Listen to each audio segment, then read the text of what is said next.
welcome to God's Economy, your intersection between faith, focus, and finance. And we'd like to welcome all of you to today's episode. Welcome, Vernon, and how are you doing, my brother? I'm doing great, thank you. Good morning. On a different day as usual, Uh, so, than so, so usual. on Sundays we're not handsome. That's what happens.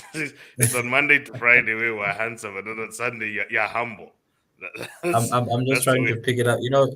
It's my body trying to catch up with the happenings right now. We're like in a different space, doing a different thing. All right, and to everybody who's joining us on social media, thank you very much. And for all of you who will be joining us probably at a later time online, thank you very much for joining us and hope you all have a wonderful and a blessed Sunday. Today, Vernon, we're going to be talking about, we're on our journey of what we call the four money skills. And this year we have been talking about that. We've been leading up to the four money skills. And the four money skills are make money, manage money, multiply money, maintain money, and the importance of being able to execute these things regularly. Now, and how these are part of the wealth generation system that everybody, and they work in that specific order. So for the last couple of weeks, we've been talking about about making money by using your sharpened axe. We've been talking about the importance of sharpening the axe, and we've been talking about the importance of doing something that you're very good at, building a proficiency in it, having access to great people so that you can now start to expand your horizons, connecting to networks. These are the things that actually build your capacity to actually generate an income and an inflow of money. Now, the importance of today's conversation is we want to talk about now what happens now that you've made money, because this is where usually the downfall of many people happens. When once you've made money, it unfortunately starts to unravel and go the other way. So today we're going to be talking about the manage money skill part one, which boils down to managing yourself. Okay, before you manage your money, you must be able to manage yourself. Warren Buffett famously said, a person who cannot control their emotions will never be able to control their investment decisions. Benjamin Graham, his mentor, said, one has no emotional control, cannot profit from the investment system at all. So most of this boils down to having some sort of emotional control. Now, in today's session, we're going to go through self-control. We're going to introduce it. We're going to talk about the flesh versus the spirit, this battle that goes on. And we're also going to talk about enjoyment versus imprisonment, the chasm of frivolity. And finally, we're going to talk about breaking the chains, right? Trying to break free of this. And that breaks down in fasting, righteous pursuit. And I'm going to add in an extra one called knowledge, how knowing things helps improve your capabilities. But once again, a welcome to everyone who has joined us today. And this is what we're going to be breaking down today from a biblical perspective. And remember that we always say this is your intersection where your faith and your finance and your focus, your work, your money, and your faith should be able to intersect. In fact, should be led by your faith. In fact, that's one of the things I always try and stress to as many people as possible. Your faith leads your decision making because it's your belief system. It affects your worldview. In fact, it is your worldview, Mhm. and therefore it shapes your eternal perspective of all your decisions and the long term, which we are all emotionally stronger attached to. Right. So now going into today's conversation, the first thing I want just to recap on is our four money skills. And we talked about them: making money, managing money, multiplying money, maintaining money. For all of those you want to remember. And you have to do them in this order. You can't manage money you have never made. Otherwise, you're just going into debt. Okay. And you're trying to fiddle around with debt. And 9 out of 10 times, those people get destroyed in that way. You can't multiply money you have not managed, because what are you investing? If you're consuming everything that you're making, you've got nothing left to invest. And you cannot hand over anything you are not capable of multiplying. So maintaining money becomes a useless skill. So these four things come in this specific order.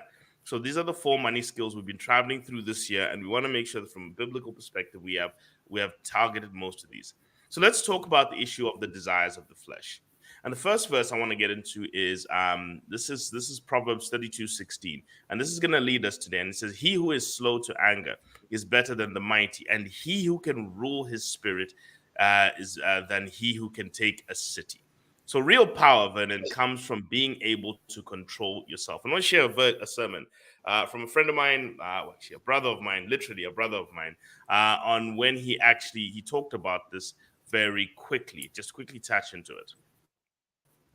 Samson would end up in a place where his strength would lead him into the place of a harlot. I've realized that the men who will carry power are not men of strength, they are men of self-control. And so we need self-control. I'll show you how self-control will give power. The Bible says in the book of Proverbs chapter 16 and verse 23, he that is slow to anger is better than the mighty, and he that ruleth his spirit than that taketh a city. So men who can subdue cities are not strong men. They are weak men that have acknowledged their weakness and said, Lord, I need your grace in order to not fall in this trap. See, Samson had a hidden issue, but everybody knew. Samson would go in the dark, but everybody saw him. Eventually, the Philistines knew where to get him. They knew that if he beats us here, we'll find him in Gaza. So just quickly to get into there, that was a brief sermon that actually touched on this issue of self-control, and that was by Pastor Mpango Mutwale. Thank you very much. And one of the things that he actually touched on there was the same verse that we just quoted now about the importance of being able to control your spirit. And what I'm going to try and tell you right now is, control your emotions, control yourself. In fact, a lot of this, Vernon, boils down to emotional control and controlling your portals of emotional dependency.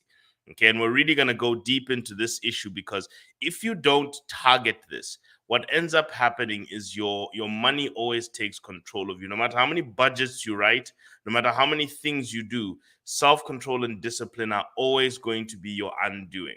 People will go to classes to learn how to write a budget, learn how to do this. They'll pack themselves full of knowledge, but they will never improve themselves in this single area.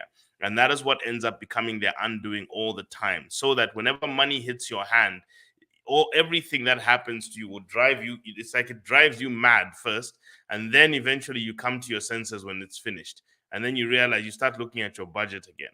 So that is the purpose of today. We're really going to try and break down this issue. And that was what it was saying there. It is important to rule yourself. Now, I want to talk quickly about the comparison of the flesh versus the spirit. And this is going to boil back to the end point, that the fruits of the spirit are love, joy, peace, long-suffering, kindness, goodness, faithfulness, gentleness, and self-control.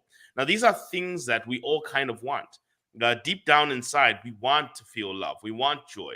These are the things our body and our minds crave. But I think because these come through the spirit, and the spirit usually takes a lot of discipline, it usually takes a lot of sacrifice, and it usually takes pain up front, repentance, all these things, letting go of things, shedding the old ways. These are painful experiences up front. They often, mostly, they suffer to be achieved because the pain is up front and the gain is later. The fruits of the spirit are like fruits of a tree. They don't show at the beginning, they show later. Okay, a tree has to grow first, then it has to be able to start producing fruit. But a tree is a system. God is a very systematic God, and the things he creates that are good often has to come through a system, a very good developed system. Now let's talk about the fruits of the flesh. Now this is the same Galatians 19:21, and it says, now the works of the flesh are evident, and these are adultery, fornication, uncleanness, lewdness, idolatry, sorcery, hatred, contention, jealousy, outbursts of wrath, self-ambition, the dimensions of heaviness, murder, drunkenness, rivalries are the like. Now, I want you to just zone in on something that's quite interesting about a lot of these things, is that they give you an emotional release at the beginning. So the fruits of the flesh have a tendency to be avoided, Vernon, because they only give you an emotional release at the end. While the fruits of the spirit, give you the emotional outcome, the joy, the pleasure, those things come later. But first, there is a sacrifice at the beginning. There's a cost that is paid at the beginning. But in the long term, those are the things that actually show, and they stay for longer. While the things of the flesh are things that give you pleasure up front and pain later. So that's what you can always boil down bad habits to. Good habits are things that cost up front, but they yield fruit later. Bad habits are things that cost that yield up front and give you pain later. Eat badly today, have medical problems tomorrow. Okay, eat badly today, enjoy the taste on your tongue, but have medical problems tomorrow. Move around and play around, but then have broken marriages and relationships tomorrow. Okay, but then wealth is built by, so spend your money today or go in debt today and have to repay back your debt tomorrow. Those are bad habits. Good habits are saving money today and sacrificing today, but having the wealth that can give you sustainability and freedom tomorrow. So it is always about doing things for tomorrow and doing things for a better tomorrow and being future sighted. And obviously, this always comes with having an eternal perspective of life. If you have an eternal perspective of life, it's very easy to attach yourself to the long term. Now, why this is important, and I break it down again, is because these things have a tendency to control us. And this is the biggest problem of us as a group. We easily get controlled by these things. Sorry about that. Let me just remove that and put it back. But we easily get controlled by these things when we're supposed to be controlling them. I think we're just having a little bit of an issue here. I don't know if it's fully visible to everyone, but yeah, I'll just continue from there. Yeah, well, we should be controlling them. And so we go through something called carnal mindedness. And carnal mindedness, and I'll put it in Romans 8:5-6, which says, "For those who live in the flesh, who live according to the flesh, set their minds on the things of the flesh." So the issue right now is what's on your mind. What you'll notice is that the moment you start to engage in the carnal pleasures, the mindiness, you start to get consumed, they take control of your mind.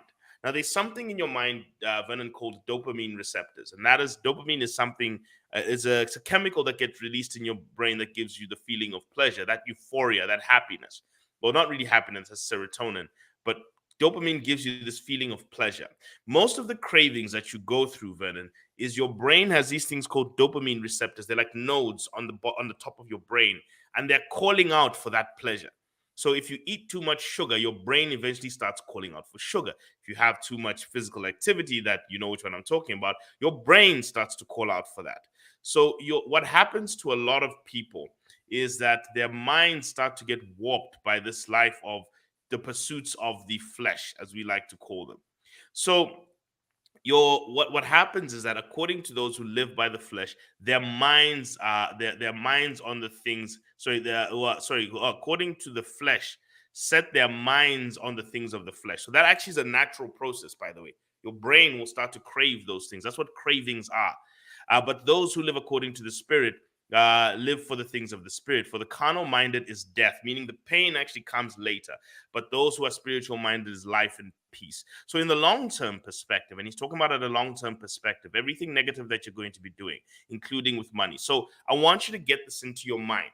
Okay, I know this is a general principle, but I want you to get it into your mind because it really applies with money. Your ability to utilize money correctly hinges on you being able to execute this and to transition your brain from pursuing the things of the flesh. You can enjoy things, okay? And I'm going to talk about that, but you should not be consumed by it, because that first line is critical. For those who live according to the flesh, set their minds on the flesh.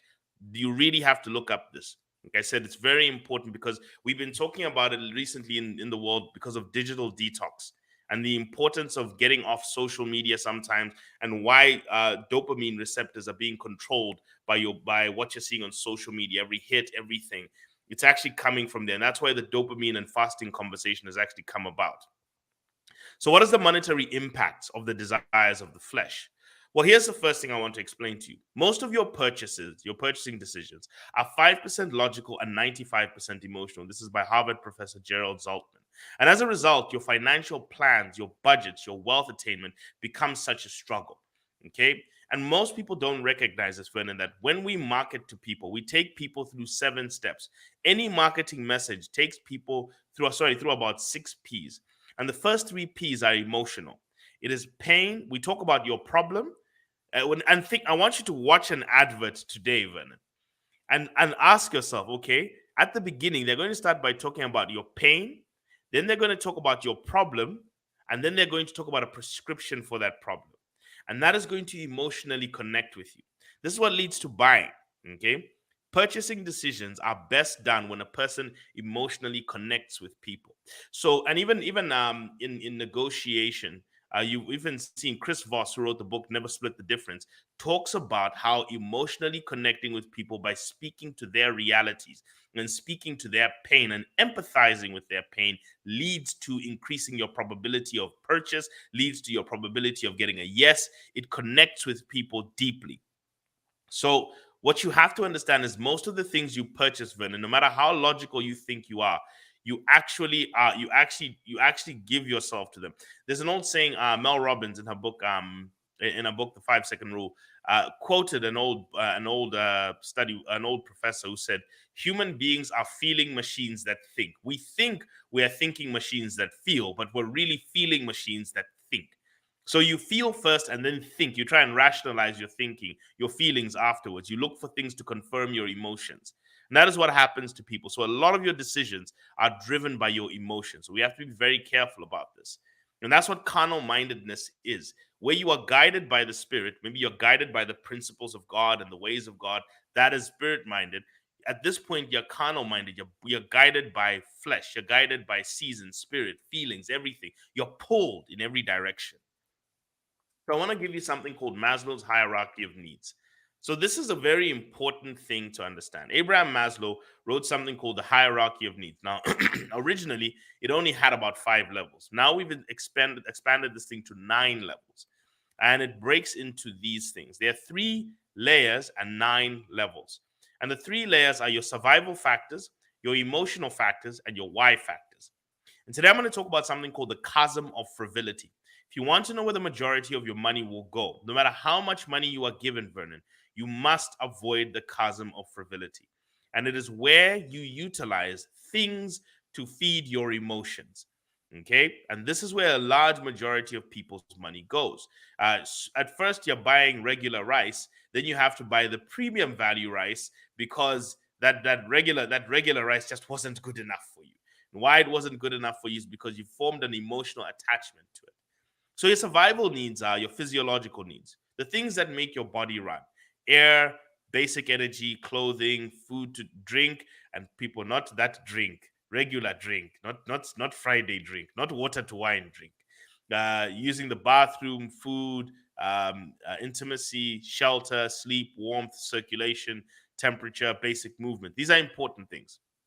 Then after that, you want to just secure those things. You want financial security, home security, law and order. So you want to buy stuff and then criminals are breaking into your house every day. It's not sustainable. Okay, so you want to be able to have personal safety, relaxation, social security, and stability.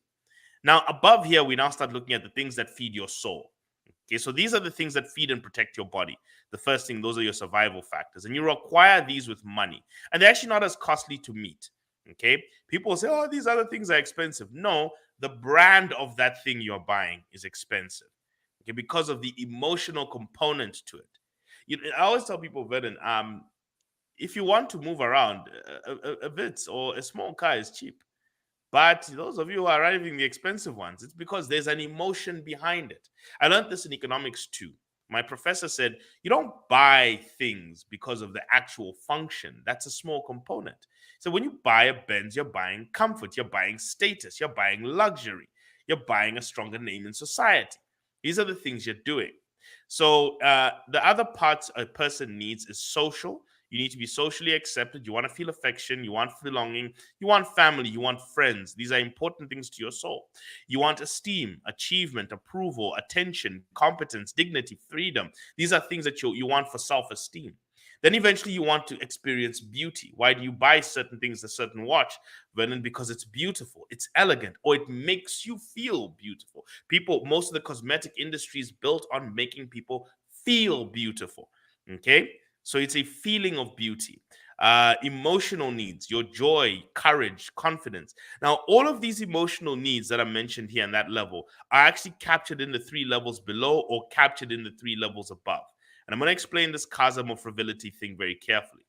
Now, above are things that now develop your mind and your spirit: knowledge, understanding, curiosity, exploration, improved mental skills, and innovation. Actualizing yourself. This is real. This is now the purpose-driven, the why factors of life. Your self-actualization is personal realization, self-fulfillment, personal growth, autonomy, efficiency, trueness, appreciation, interpersonal relationships, satisfaction and solitude, euphoria, experience. So that euphoria is very dangerous because that euphoria is that feeling of the dopamine hit that hits your brain. Okay, reaching one's full potential, the pursuit of your talent. And then transcendence is oneness, mindfulness, self-determination, integrity, a spiritual experience. Now some say science, and service to others. So these are highly important things. These are why you exist. So if you look at this very carefully, now what happens with people is we try to often feed our emotions, that little trap in there. So if you look on the left part here, I've put here the way it says fulfilling, acquire. I've written that your why factors are fulfilled by your time and energy, but they're expensive to meet with money. Okay, so if you pursue your transcendence and self-actualization and your cognitive needs with time, you can meet them. But if you try and pursue them with money, they become very expensive. Pursuing your security and your physiological needs are cheap to meet with money. The problem comes in the middle. Your feelings, the things you want to feel. This is a bottomless pit. Vernon, today you're buying this brand of something. Tomorrow you're buying the more expensive one. Tomorrow it's the same product, but you're just going up the ladder of more expensive. You see this in liquor brands. You see this in clothing brands. You see this in anything. People just keep increasing. It's the exact same product with the exact same effect, but it's the feeling you get from holding it, having it, and consuming it that now you're chasing after, and that becomes more and more expensive. And it's just people convincing you to throw your money at it. And these are acquired with money or time, and they're expensive to meet. Okay, so they require a lot of money. Now, not having a purpose and trying to use functional products. We try to use bags of rice. We try to use clothing. Clothing is one we use a lot to try and feed our emotional needs. Okay, cars, which are meant for mobility, we use that a lot. Our car defines us. It's our status. It's our identity. People know you by your license plate. They know you by how you move around. They know you by the clothes you wear. They know you by the job you have. Your job is meant to fulfill your things in terms of your purpose, but now you're using it in terms of giving you a status. So the things you have, you're trying to use money to get these things that your purpose is supposed to give you. The problem with the chasm of frivolity is every time you use a product for your feelings, it's a short-term thing. Every time you use purpose for your feelings, it's a long-term thing. So there's a difference here. Building on a purpose in life, and I've always told people it's the 3 L's. Go back to that part where we talked about living a legendary experience, leaving a legacy, and leaving a good lineage. We've talked about this extensively and how to put this into a financial plan. These are the things that you should be focused on. So the chasm of frivolity is where a lot of people get trapped because it takes a lot of time, Vernon, to acquire a purpose. It takes a lot of self-introspection. It takes a lot of doing things that you don't want to do. So what people end up doing is they just start buying things so that they can feel like they have one. They want to mimic the feeling of a purpose by buying expensive things all around them. And what that ends up doing is it ends up being this bottomless money pit. And no matter how much money you earn, Vernon, it will always go to these things because it's feeding your emotions. Now, this is the trap you want to try and avoid. And I've said it here, and I'll say it here as a summary. Maslow's hierarchy of needs talks about your physical security needs, then your social esteem, experiences, emotions, and then your knowledge, self-actualization, and transcendence. Without a clear path to your life's purpose, self-actualization plus transcendence, most of your finances, time, and money will end up lost at C. C standing for your social needs, esteem needs, experiences, and emotions. This is where all your money is going to end up going. So you'll say, no, but I'll start saving for my future. I'll start building. No, you won't. You will not start building your estate. That is not going to happen. That's a story you have fed yourself. Okay? And it's literally just not going to happen.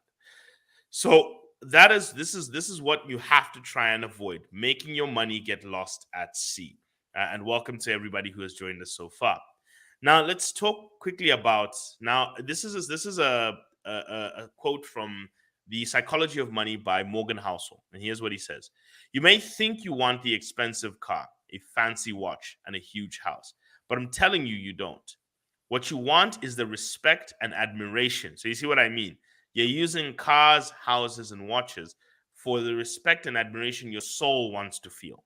Okay? Not having an inspirational story like God meant you to be, being a testimony. He meant you to be of good character. He meant you to build good relationships. He meant you to walk with him spiritually. He meant you to use your talents and gifts to contribute gainfully to your society or your industry. But instead, now you're using things because you lack being able to do those things. You don't know what thing you're going to be able to do that's going to be legendary. You don't know how to build that legendary life. I advise people to please read Purpose Driven Life. It helps in this pursuit, but you don't know how to do it. But what you want is the respect and admiration of others, and you think having expensive stuff will bring that. It almost never does, especially from people you want to respect and admire you. So the actual people you want respect from are not going to respect you for the stuff you have. They really don't care about that stuff. In fact, most of the wealthy people who you're really trying to acquire their respect, they're not moved by these things. You are, because maybe you're trying to fake it or whatever way you want to do it. But they're not moved by these things. They're used to these things. They don't care about how fancy your car is. They probably even have a car that's just a little bit lower than you. But they're not moved by it. And this is something you need to have in your mind. Now, I'm going to say this expressly. No one is saying you can't have stuff. Just don't make stuff have you. And that means that don't let those things be the source of your emotional, don't let them be the source of your emotions. And forming emotional attachments is where the dangers of life comes from. And I'm going to play a quote, Vernon, from a movie called Heat, which I talked about on Friday. This is Robert De Niro giving a speech about emotional attachments and how they always end up hindering your progress. And here you go. I used to say you want to be making moves on the street, have no attachments, allow nothing to be in your life that you cannot walk out on in 30 seconds flat if you spot the heat around the corner. Remember that? Guy told me one time, don't let yourself get attached to anything you are not willing to walk out on in 30 seconds flat if you feel the heat around the corner. So those are actual deep words. And I know, unfortunately, his character was a criminal in there. He was a bank robber. But what he was trying to say is that if you want to make progress in anything tough, don't let yourself get attached to things. Don't ever get attached to anything you cannot. Now, obviously, I would say get attached to your spirituality. That is the most important attachment that you need to have, because it will be your guiding force. But on that perspective, you're trying to say earthly attachments. You know, even the devil is not attached to things. The devil is actually, he views a lot of things as very dispensable. So when he's busy tempting you with things, that's why he could say to Jesus, I'll give you all the kingdoms of the earth. I'll give you everything here. Why? Because he's not even attached to those things. He's a long-term thinker. Okay? You're very short-term. In fact, Jesus defeated him because he could have that long-term perspective. But you're looking for emotional gain. So the more you know about what's happening with you, the more you're able to defeat it. So you realize you're looking for these emotional needs in something that you're not meant to. Money cannot give you these things in a sustained fashion. So the problems you're going to face are something called the Easterlin paradox. And Richard Easterlin was an Pennsylvania professor who actually gave a conversation about happiness and money. He did the first ever study of money and happiness. And what he found was that acquiring more things or having more money does not bring sustained happiness. It brings temporary happiness, but not sustained happiness. And there were two main reasons why. And he looked at people. He said, more money can make your life more comfortable. That is true. And I want you to understand this. Money cannot bring you happiness, but not having it can be some serious issues in your life. Okay, so don't lie to yourself here. Money cannot bring you happiness, but there's some serious, it can bring, not having it can. I always quote Kanye West on this one: having money is not everything, but not having it is. It can be serious. But anyway, from a religious perspective, you must understand that money is not going to be your source of happiness. It is a tool and is a weapon that you use to pursue the things that you find meaningful. It helps defend you against discomfort. It is a wall. It is a weapon. Utilize it like that, but do not worship it. Weaponize it, but do not worship it. Okay, now I want you to remember that, Brendan. I hope that sticks in everyone's mind. In fact, someone write that in the comments section.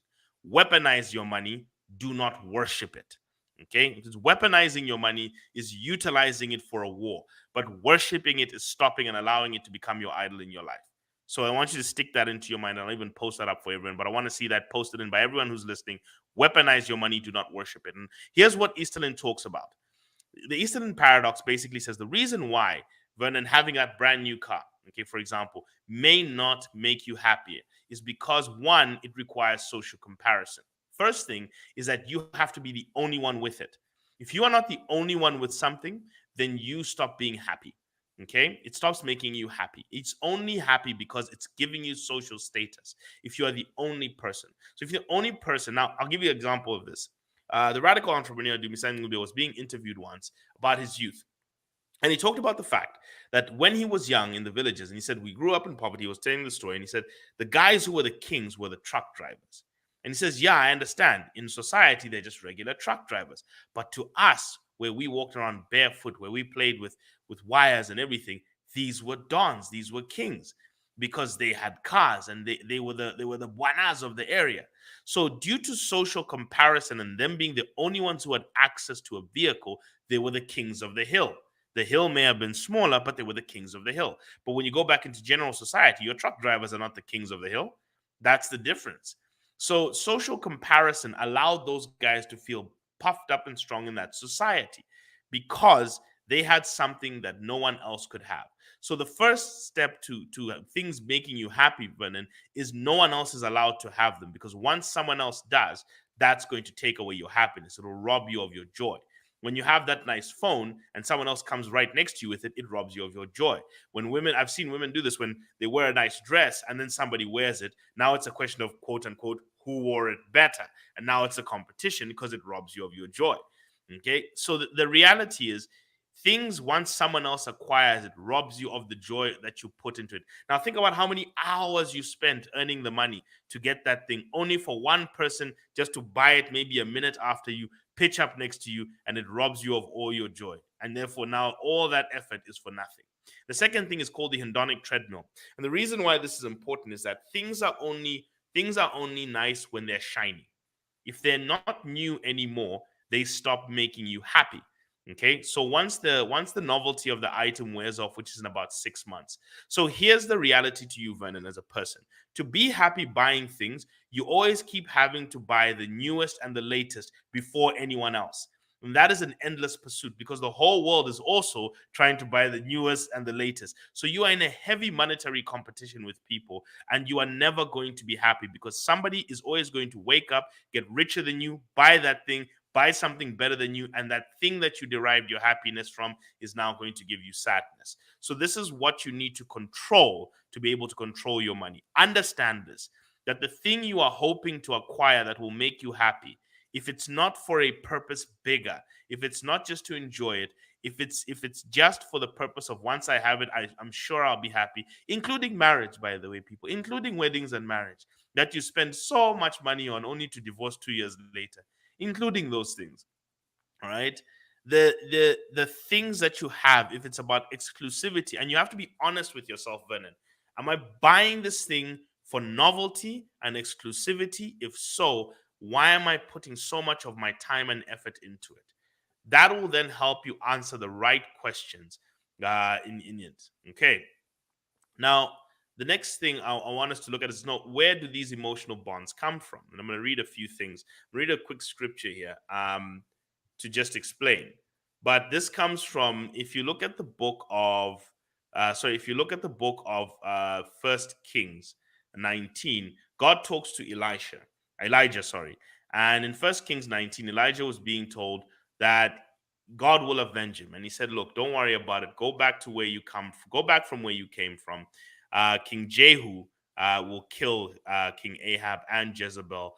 I will give you Elisha. There are 7,000 other prophets. Do not worry. They've actually been in hiding, and I need you to go and train them. Now, there's a lot of things God says to Elisha, and I want to point out 7 things that made Elisha quite comfortable. First one is competence. We hold on to certain things, Vernon, because they make us feel competent, right? And that is why we do them. We buy them because they make us feel like we're strong. They make us feel like we're better at what we're doing. We buy them to give us this feeling of competence, competence, because maybe we lack confidence in our ability. So we spend money on things just to do that. The second thing is companionship. We often find that, and this is a big one, we buy things because it helps us fit in with our friends. Going out on a weekend and spending at a specific place, we burn through money because those people have got a specific spending habit. And if I don't spend alongside them, I won't fit in. The need to fit in with a group of friends and have companions. We also get certain things because we believe it's going to get us a companion. Guys spend immense money on cars because they believe that, and there are statistical studies to back this, the car you drive will put you in a better light with the woman you want. Okay, it actually is a symbol that women do judge by. People may not want to hear that, but it actually does. It has happened around the world where they've actually surveyed women, and they found that the car a man has affects their views of him. Okay, so the pursuit of companionship, while women will spend enormous amounts of money on certain hairstyles, okay, they'll spend money on specific hairstyles because they believe that hair will get them a companion. Okay, so the pursuit of a companion is where a lot of our spending also comes from. So that's an emotional need trying to be fed. Community, we want to belong. A lot of the products, Vernon, that you buy give you a community you can ascribe to. It's part of marketing strategy, people. It's there. When you're using an iPhone, for example, you're part of the Apple community. So you feel like you belong to something. And that need to belong when you don't have your own individual identity is extremely powerful. And it actually leads you to buy things. So this is where you connect to. And tomorrow, when we're talking about breaking free of the comfort zones, I'm going to go deeper into these. Correction. A lot of people will say, I deserve this because it happened in my past. In my past, I never had this, and this. So this time, in my past, we only ate in Shima. So this time, I'm eating deluxe rice every time, even though I can't afford it. Okay, I'm getting back. I'm getting revenge on the way I was raised. Okay, I'm getting revenge on the things I lost out in my past. I'm getting revenge because last time when I was married, such and such happened. There's a lot of trying to correct your past with your spending. So that feeling of justice and correction, concealment, especially when God said, go back to where you came from, you felt like he was covered. Sometimes we also try to conceal our deficiencies, utilizing our spending. So we try to conceal maybe the way we look. We try to conceal maybe our lack of an attitude. Maybe we have a bad personality. Maybe, dude, you're not funny enough, so you have to have the greatest car, the greatest phone, the greatest suit, because maybe you're just not funny enough to hold a conversation with a woman. So you spend money on these things. So you end up concealing. The final one is the second last one is confirmation. You want to be confirmed. You want to feel confirmed. People will say, now, how will we know Vernon is working? Vernon has finished school. How will we know if he's not the buana spending? That pressure. So people can say, no, Vernon is Ankondarama. He's not Ankondarama. So that's now the confirmation that you've made it in life or that you've done something in life. And finally, Vernon, because some of these things speak to us with compassion. Some of them speak to our pains in our life, and they have a compassionate tone. People who are compassionate with us can actually extract a lot of money from us very easily. Most of the brands. So I want you to be conscious of when you're going into a store and you're asking yourself, why did I spend money on the thing I just spent money on when there were cheaper options? Exactly what is it? Now, your brain is going to automatically tell you, no, because it's functionally better. Lies. It's not. It's because there are certain things that you are attaching into it emotionally, leading you to spend on that specific thing. Okay? A lot of us do this, by the way. A lot of us do this. They are functional needs. I'm not denying that. But I'm telling you that a lot of why you're buying something has to do with emotions, and you need to start being honest with yourself. So now, finally, Vernon, the question most people should ask, how do I break free of this so that I can live by a budget? Okay, so let's talk about 3 things you need to break free. So let's talk about 3 things you need to do. 1 is prayer and fasting.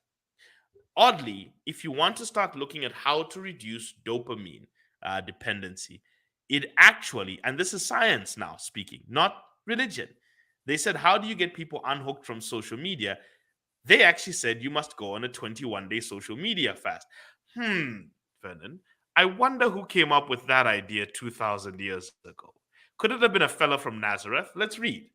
Now, there's a story of a child who had epilepsy, and they brought him to Jesus. And it said, and when they had come to the multitude, a man came to him, kneeling down to him and saying, Lord, have mercy on my son, for he is an epileptic and suffers severely. He often falls into fires and often into water. So I brought him to your disciples, and they could not cure him. I want to talk about this very quickly. When I was in high school, my first time, I went to a school where there was I was blessed enough to go to a school where those who are differently abled were not discriminated against. They were differently abled, but they're not discriminated against. And the beauty of that, Vernon, is that I grew up seeing people with different what we would call mental disabilities, but they're differently abled. Because why I say this is because maybe where they have difficulties with speech, they were very good with math. Somebody could paint very well. Somebody could see in directions very well. So there was a very different. They were just different, more than they were disabled. But I grew up, it was normal to me because some of these guys were my friends. And and the good thing is I think they integrated us into playing together, all sorts of things. So that I grew up never really judging anybody with any of those, for lack of a better word, conditions. Maybe later on in my life, I just realized those were conditions when I got older. Now, the first time I got to high school, that's the first time I saw epilepsy. I'd never seen somebody with it. And it was at a dining table. It was a gentleman. I remember him. He was big. He was a Form 6 and I was in Form 1. And he used to be able to tell the day he could have an epileptic fit. And he actually told us, said, guys, today is going to be the day, but I don't know when it is. He says there's a certain smell he could sense when it was about to happen. And in the middle of it, all of a sudden, he started convulsing. We could see it. His head started shaking, and then his hands started shaking. So what we had to do is everyone knew the procedure. They cleared everything, laid down, I think, something soft on where he could land his head nicely. They put him down and allowed him to let the convulsions run through. And it taught me something. There was no control this guy could have over this. He could see it coming, but he had no control. Now, epilepsy is a serious condition. I'm not trying to downgrade it. But I am trying to tell you that a lot of your cravings, Vernon, are the same. The things that you crave, have you ever noticed when you want something, all of a sudden it just takes control of your mind? Your body now becomes aimed at it. That is what cravings do, whether it's alcohol, whether it's even food, whether it's even sugar, anything. Cravings are really powerful. They consume your whole body. They take control of your mind. And go back to that verse that Paul said. He said, "Those who live by the flesh set their minds on the flesh." So the more, Vernon, you engage in something that is highly addictive, bad habits or bad vices or fleshly desires, the more you consume those things, the more your brain desires them, and your brain controls you now. It thinks about them. That's what those dopamine receptors are asking for. Sugar, sugar, sugar, sugar. You're just sitting there trying to Vernon, go and get sugar. Now your tongue's like, you know what? I need a donut. I need something sweet. Your tongue starts now telling you what to go and get. You don't even say you just need something. You're thirsty, which is regular. Now you need something sweet and carbonated, and there's a specific brand that you need to go and consume because your emotions are anchored to it. Your brain is telling you to go and get it. So how do you break free of this thing? Jesus explained exactly what this man needed to do and what they needed to do for his son. And here was the answer by Jesus in Matthew 17:21. This kind of thing does not go except for prayer and fasting.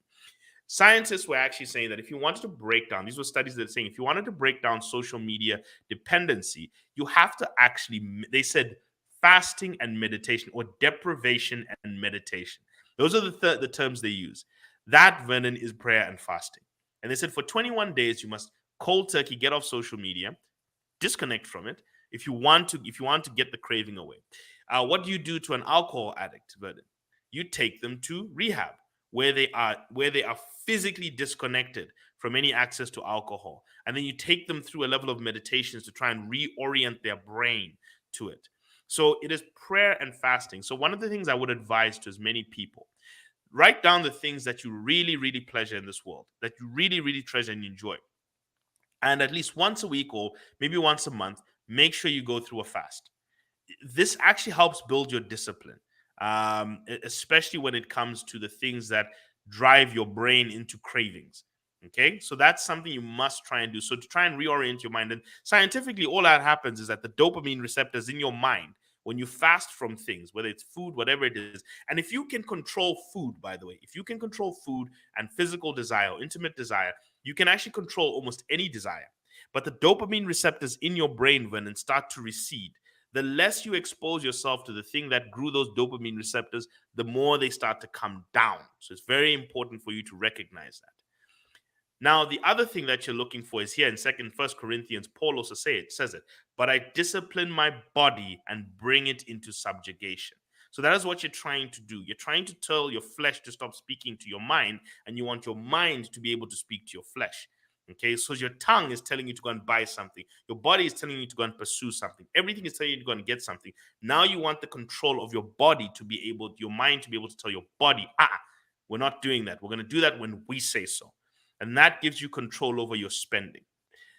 The other thing that you want to try and do is have a higher purpose in life. Having a higher purpose and a stronger emotion with stronger but righteous emotions allows you to see something that is more emotionally appealing. So the reason why you're willing to get rid of this thing is because there is a higher calling, is a higher purpose. So attach your higher purpose. So if you say to yourself, Vernon, I'm not going to spend money on this because I want to achieve this in 10 to 20 years. I want to be wealthy. So I can't do it by spending money on this. By being on a budget, I need to be able to do it. I need to stay on a budget. I can't keep going into debt if I want to build my life. So Romans 8:18, Paul says, I consider that our present suffering is not worth comparing to the glory that will be revealed to us. So go back to the wealth pyramid I've told everyone. Build your legend, your legacy, and your lineage. Write that down. That is the vision that gives you the power to overcome the cravings. It gives you a reason to say these things have to be destroyed. Okay, I cannot be controlled by my cravings, because a lot of people struggle with cravings. It's just that you're struggling with legal cravings and socially acceptable cravings, but cravings nonetheless. A craving to shoes is no different financially to a craving to cigarettes. Okay, it's just that we accept somebody who has a craving to shoes, but we don't accept a person who has a craving to cigarettes. But on their income statement, it's the same problem. In fact, the shoes person probably even has a worse problem. Matthew 29 says, for who is powerful enough to enter the house of a strong man and plunder his goods? Only someone even stronger, someone who could tie him up and plunder his house. So if you want to defeat the emotional value of those things that you are tying your emotional desires to, get something with a stronger emotional appeal. Purpose, Vernon once found, is the strongest emotion. Okay? Love, passion, purpose. Those things are strong emotions. Okay, so the everything looks counterfeit afterwards. And finally, I want you to now think about this. The purpose of the things you're enjoying is nothing but fuel, Vernon. So the burger that you go and eat and the place you go and do, it is nothing but strength to continue your journey. If you look at life in perspective of purpose, those little things you enjoy, like going on a vacation, going out for dinner, are just ways to fuel your soul. And I'm going to read Nehemiah 8:10 says, go and enjoy choice food, sweet drinks, and send some to those who have not prepared anything. This day is holy. Do not grieve, for the joy, okay, joy, I want you to look at that word, of the Lord is your strength. Now, do you realize that joy, Vernon, is an actual form of spiritual strength? It gives you the ability to have strong resilience. To have resilience. So if you're able to have little moments of joy and pockets of joy, then you can have some strength to get to the next stage and the next stage and the next stage. So I want you to count those things as fuel. They are not the destination. Being at a certain night establishment on a Friday night and spending X amount of money is not arriving in life. It's just having a moment where you can have a little laughter and some joy to get onto the next thing to do. So if you always put it in perspective, so that is what you want to try and do. So the first thing I would say to break free of these is 1, pray and fast. 2, purpose-driven living. And 3, perspective. If you understand the perspective of the things you need, you are able to break free from them. Once you can do this, Vernon, and I think this is what everyone needs to understand. Once you can do this, the money goals, the managed money goal becomes much more manageable, because this is the big battle nobody wants to have. You're writing budgets, you're going for courses, you're doing everything, but truly, this is the spiritual warfare you must go through in order to be able to have a budget in front of you and stick to it. Because without it, a budget will be nothing but a piece of paper you write to make yourself feel good, but it's never going to do any good. Next week, Vernon, we're going to go into budgeting, biblical principles of budgeting, and how to put all this together and the right budget, so that once you can get a good budget together, once you've sharpened your axe and there's a cash flow, you've got emotional control, and we've set up a budgetary system, then we're heading towards multiplying money. So that's been our journey today. Any comments before we run away, Vernon? or any of your takeaways?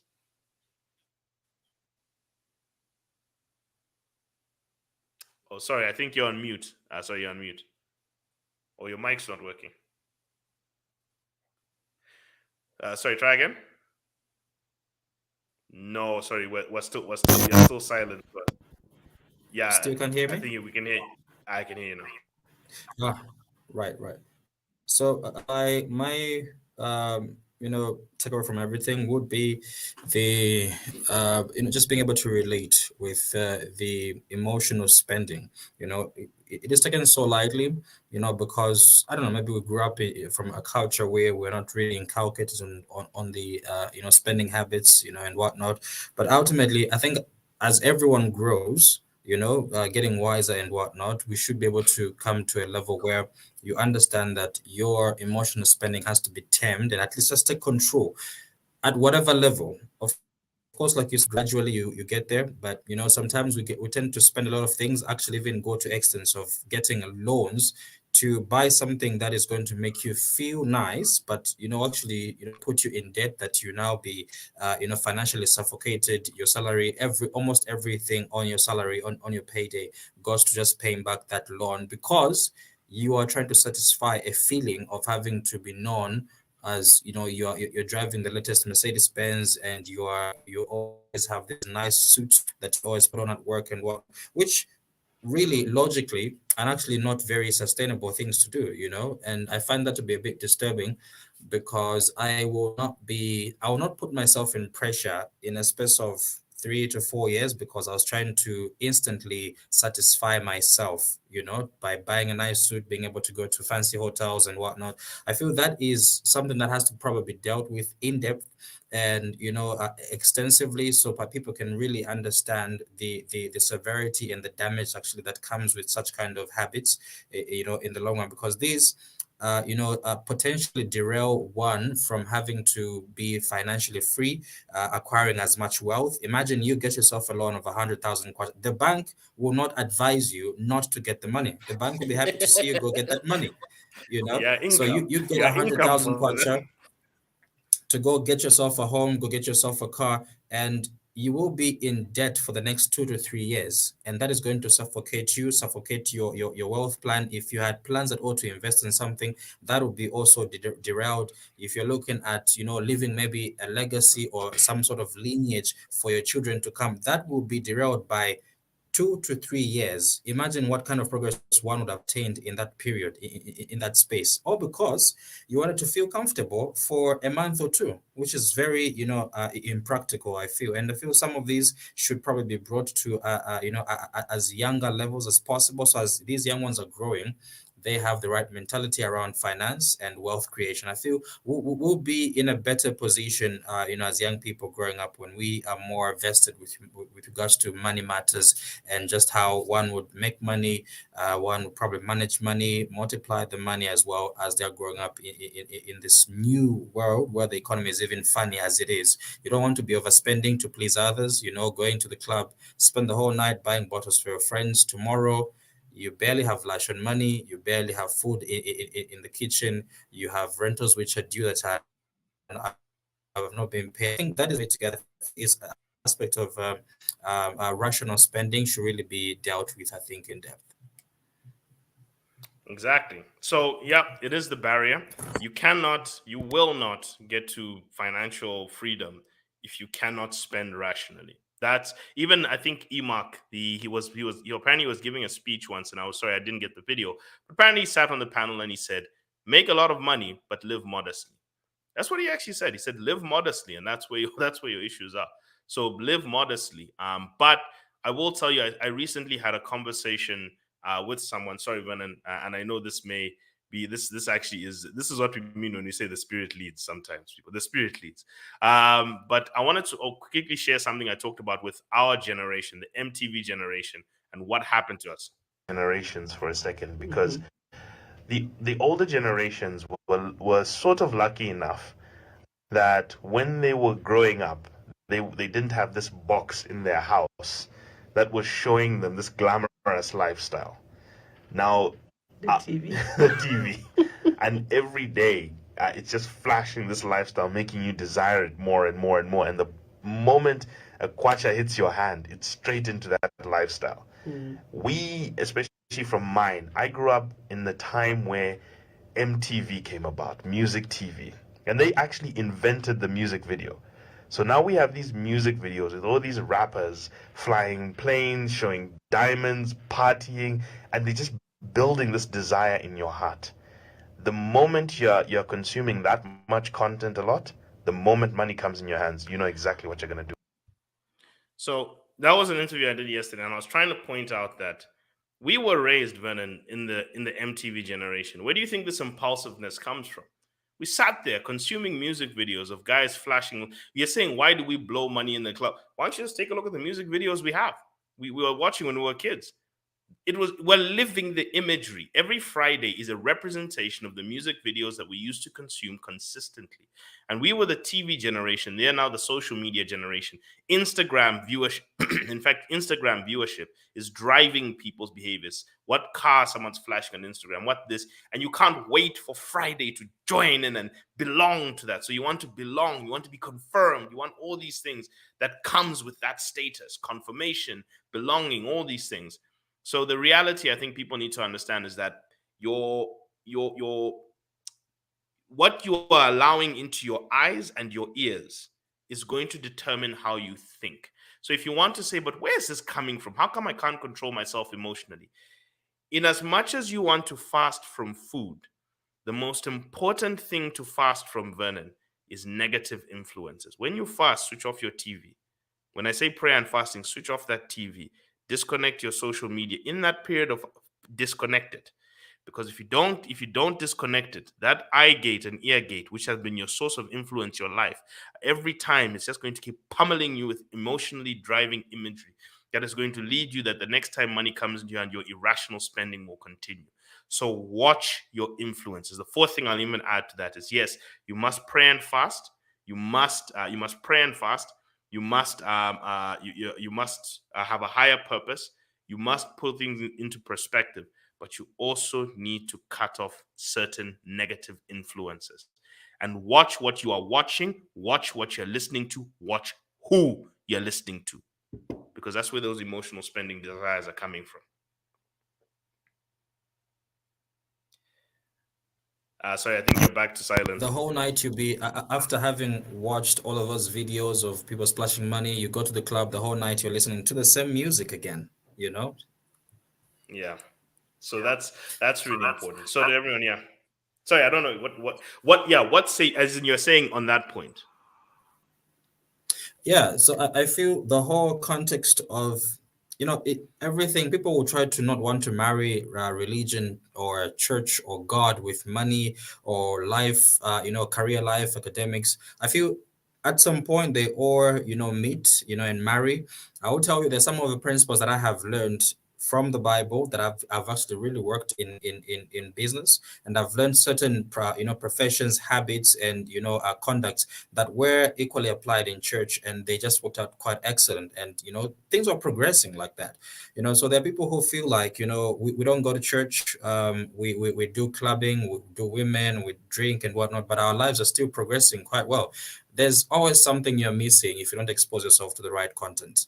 And if you continuously expose yourself to whatever it is that you're doing fine. Now imagine if you did well, trying to have a vision or a focus of having yourself to be a well-rounded individual. Sharing this with some of my colleagues, and I felt, as much as you're comfortable where you are, imagine if you had extra knowledge, amass as much knowledge, more knowledge, experience as well. Imagine someone being in an industry for 25 years, just but a single industry. Experience-wise, it's great. It will stick quite well on your CV, but that will also bring a red flag to your next employer, because they're thinking there's nothing else you can do, there's nothing else you're good at apart from just that one particular field and responsibility that you've handled for the last 25 years. So being well-rounded individuals, being a well-rounded individual exposes you to a lot of information that will actually help you not make so much mistakes and essentially grow your money and your wealth in the long run. As apart from that, of course, as people just mention, saying put God above everything. practically putting God above everything, and spending more time with God and reading about God helps you realize and appreciate His presence and your existence, and also that can be married into the business and everything else around finances, and you'll be able to appreciate and everything about God will be around you and everything around anywhere else around. And the funny thing about God that I actually found out is the way we are now, God is around, but we're able to do whatever we're doing, maneuver, and He will not, disturb us because He wants to be part of our lives right now. Like He's vulnerable as relevant as He is at the same time. The way you'll be listening to a radio, be doing your dishes maybe, but you're still listening to the radio. That's how vulnerable it is as compared to a TV where you need to focus and sit, but just focus on what you're watching and listen and get the message.